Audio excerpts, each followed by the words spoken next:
Hi, this is BK Black Krishna from manforwars.com, where I'm promoting polite patriotism to help nice ladies and gents teach kids, pass on how to be, look, talk, and feel great, and discuss and share lots of great info they find offline as nice, helpful people who respect each other and improve where they live.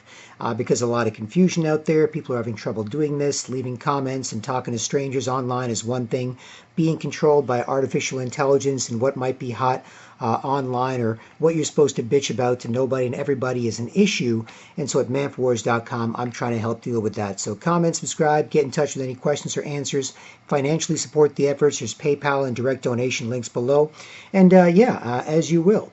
But this video is called NBA. Awesome ESPN article on Michael Jordan turning 50 and what he's like today. And this was an awesome ESPN article. And I love the NBA. I love NBA junk food.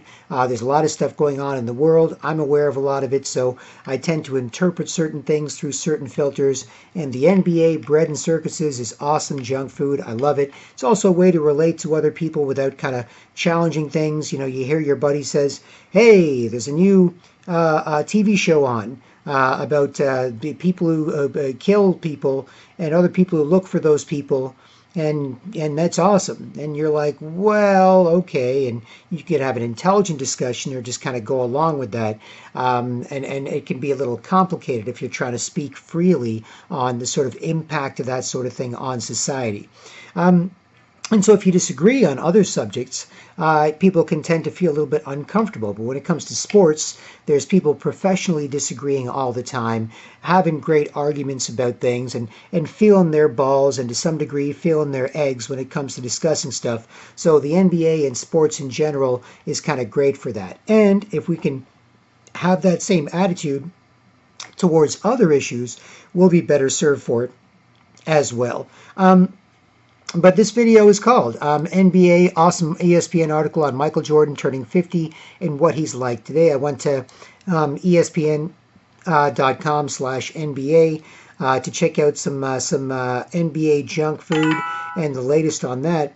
And I stumbled upon this article, ESPN Outside the Lines, that says Michael Jordan has not left the building.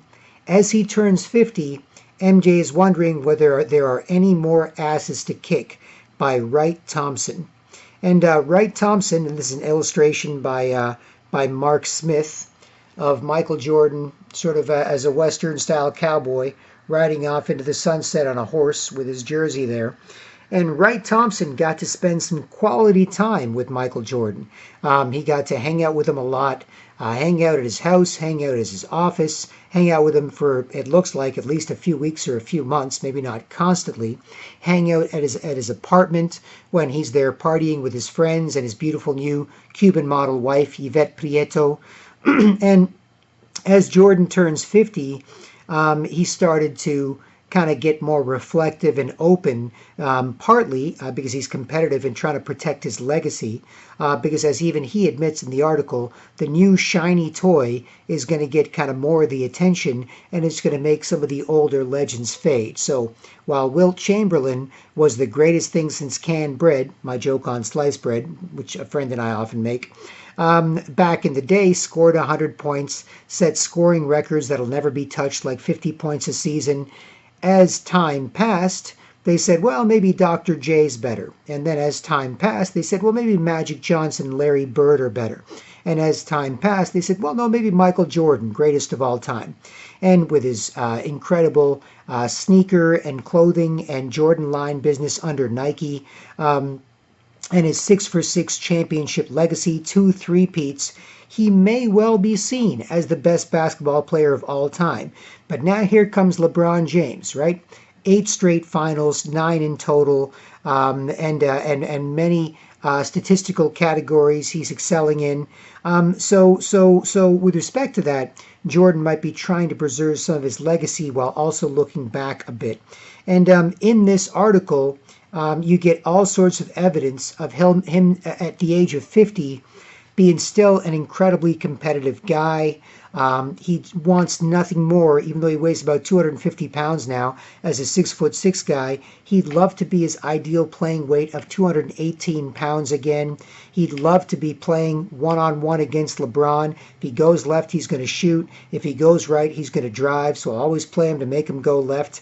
And talking about he owns the building. His ego's gotten so big. He's used to people catering to him. He knows it's a problem, but he's not going to stop. When he's on the team plane, even if everybody else is popping an Ambien and going to sleep, he's like, I'm up, so everybody here has to party with me. Music cranked, everybody going crazy. How he misses competing, how he's managing the Charlotte Hornets franchise, and how that's frustrating him, not having more success, throwing stuff at the TV, how he's still insanely competitive, and that same drive. Basically, as a middle child, he always thought that his father liked his older brother best, so he thought, I've got to be the greatest basketball player ever so I can get my dad's love. How him and his dad used to watch Western movies, how he still misses him since his father was murdered. And at the age of 50, he even says here, I always thought I would die young. He says, leaning up to rap his knuckles on the rich dark wood of his desk, he has kept this fact a secret from most people. A fatalist obsession didn't go with his public image, and well, it's sort of strange.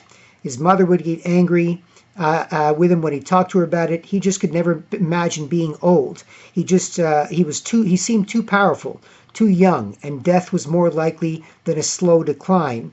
The universe might take him, but it would not permit him to suffer the graceless loss and failure of aging. A tragic flaw could undo him, but never anything as common as bad knees or failing eyesight. And he's hanging out with his friend Quinn Buckner, former player and now broadcaster. And Quinn Buckner's busting his balls. Hey, you're squinting at the TV. You need glasses. I can see. Don't be bullshitting me, Buckner says. I can see you struggling. I can see, Jordan insists. And it goes into his condo in Charlotte, his big, beautiful house in Florida, how his wife has made him soften up a bit. He used to hate sailing. He says, years ago, we would have argued all day and I would have won. But now, it's amazing what women can get you to do. My beautiful wife, she likes sailing, so even though I used to hate it, now I'll go and I'll be cool.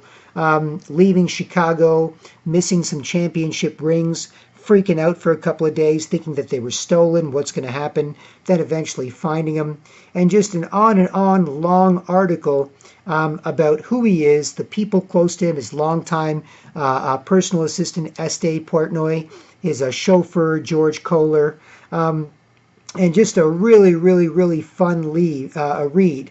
And it goes through everything. It really covers kind of his whole life. And as an iconic figure that like Michael Jordan is, it's just a hell of a read. And there's a shot of him crying with his father when he won his first championship.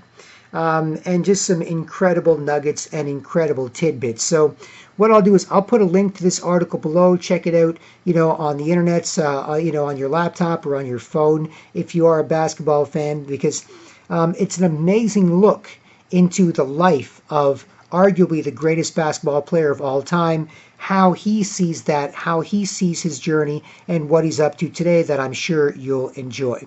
So anyway, comment, subscribe, get in touch as you'd like. Feel free to financially support the manforwars.com efforts and check out the website. Otherwise, BK Black Krishna from manforwars.com. I hope this helps, and I'll talk to you soon. Cheers.